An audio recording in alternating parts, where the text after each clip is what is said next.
This goofball. Start over. All right. Take two. Hi everyone, I'm Andrea. I'm the broker over at Brick House Realty. And look who I found again. He's been missing in action again. It is Wednesday too, huh? Yes, it's Wednesday. I pop up every now and then.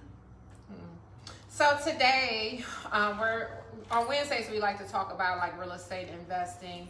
And one of the things that come up during investing is your contractors. And there's always a number of questions and people do things wrong when investing. So I thought that it would be a great idea to interview Mark today. Oh, it's an interview? All right, you Arsenio Hall. I'm assuming. Okay, so during my tours of working with real estate investors, there's always a number of questions that come up and things that they should do or shouldn't do when they're investing or purchasing a property for like a fix and flip. So, and there is a question that I always get when working with buyers that I want to ask first, and that is, anytime when I show a house and there's a sump pump in the basement, buyers are always so afraid of a sump pump and they believe like something is wrong with the house. They've heard these horror stories about where the basement was flooded because the sump pump stopped working. Can you tell us about that? Yeah, a lot of people just uneducated. You want me to look at you or you want me to look at them? Which one? No, you can look at them. All right. No, a lot of people just uneducated on sump pump and what a sump pump actually is. Sump pump is 90% of the time tied into a waterproofing system. In Northeast Ohio, especially, a lot of these basements are waterlogged. They built these old houses with cinder blocks, and cinder blocks are porous. So eventually they break down over time. You end up getting water through your walls at some area of your walls, and you have to get your house waterproof, either from interior waterproofing or exterior waterproofing. No matter which one you do, you also want to install a sump pump. Through the drain system of waterproofing, they put a sump pump. You allow the water to come in at that point, they kick it to the sump pump kicks it out to the street. So you should actually be a little more excited if you have a sump pump in a house that you're purchasing, whereas if you don't.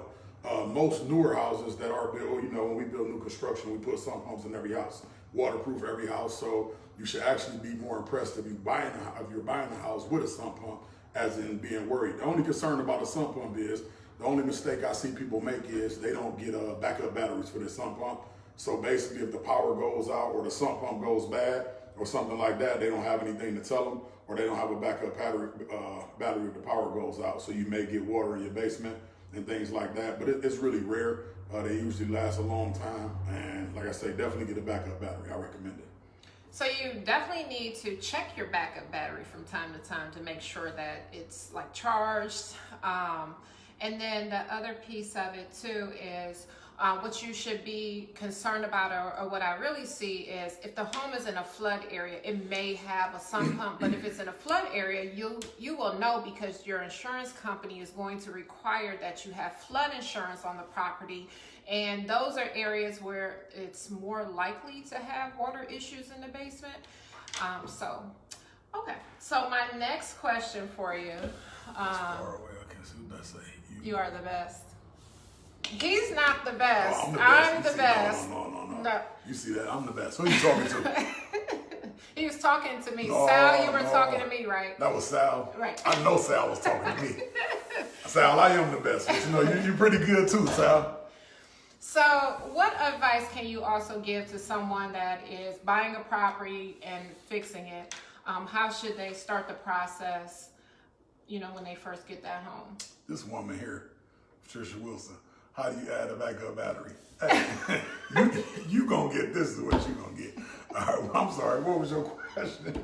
So if you buy a home as an investor, what should be the first step that they should do? We just closed on a home or investment property, want to fix and flip this. What should be the first thing they do? The first thing you do when you buy an investment property, you want to do a clean out of the property. Get all trash and everything out of the property. The next step is figure out whatever remodel specs you're gonna do to the home, and then the next step is demo. Okay. All right. So should they do the work themselves, or should they call someone to do this? I wouldn't suggest that 99% of regular people do the work themselves. you're gonna find yourself in over your head. A lot of people count the profit margins, and that's the problem. So that's what ends up having them do it themselves. They say, hey, if I do this myself, I can make 80,000. Versus if you pay a professional or a series of professionals, you may only make 40,000. So it's better off to make the 40,000 and have it go quicker and be done the correct way than trying to do it yourself, get in over your head, end up spending the whole 80,000 profit just because you went backwards and don't really know what you're doing. All right. So if they're looking at an investment property, would you say Cleveland versus the suburbs? For investment property, it depends on what you're doing it for. Are you doing it, just for a rental, or are you doing it for a fix and flip and things like that? For Cleveland will always be a good rental market. Eventually, it will come back for a fix and flip market. Suburbs is pretty much the best for fix and flips, but suburbs are also phenomenal for rental properties. So I would suggest, go budget wise. If you don't have a higher budget, then stick to Cleveland for your first one. If you got a higher budget and some things like that, then go with the suburbs. Okay. All right. Is there any other tips you can provide on the renovation piece of it? I'm just answering questions today. Oh my gosh. That was a question, I guess.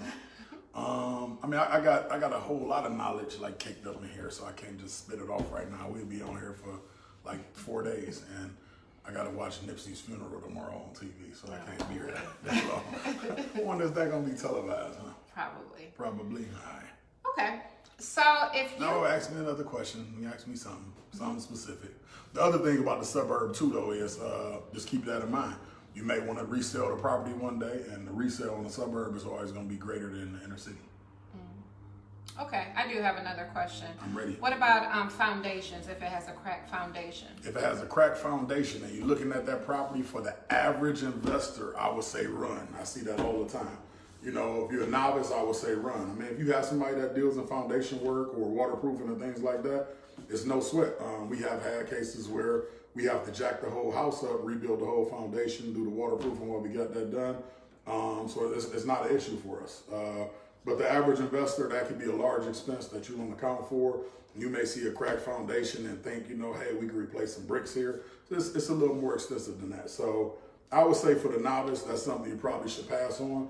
But, once you get a little more experience in the game, it's not a problem at all. I see a lot of people pass on houses with cracked foundations or water in the basement, and it's not really an issue. Okay. And then last question is, if you are a new investor and you are looking for a house, what things should you avoid? If you are a new investor and you're looking for a house, what things should you avoid? What things should you avoid? Mm-hmm. Like you just mentioned, one would be the foundation. Mm-hmm. What about concrete? I got you. That's where I was going with this. I get what you're saying. One of the biggest things is concrete.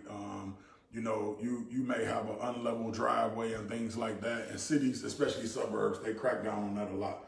So you may see a house that's perfect and say, hey, there are a few fix and flips where they may require paint, paint and little small, things. You just do a quick flip, make a smaller profit. But one of the biggest things that people don't account for is concrete. Like concrete in garages could blow up your deal. If you don't really know what you're doing, or you don't account for it, or can't account for it financially, concrete will blow a deal. If you have to report a whole driveway with the expense of concrete nowadays, that'll blow a whole deal. That might take you negative.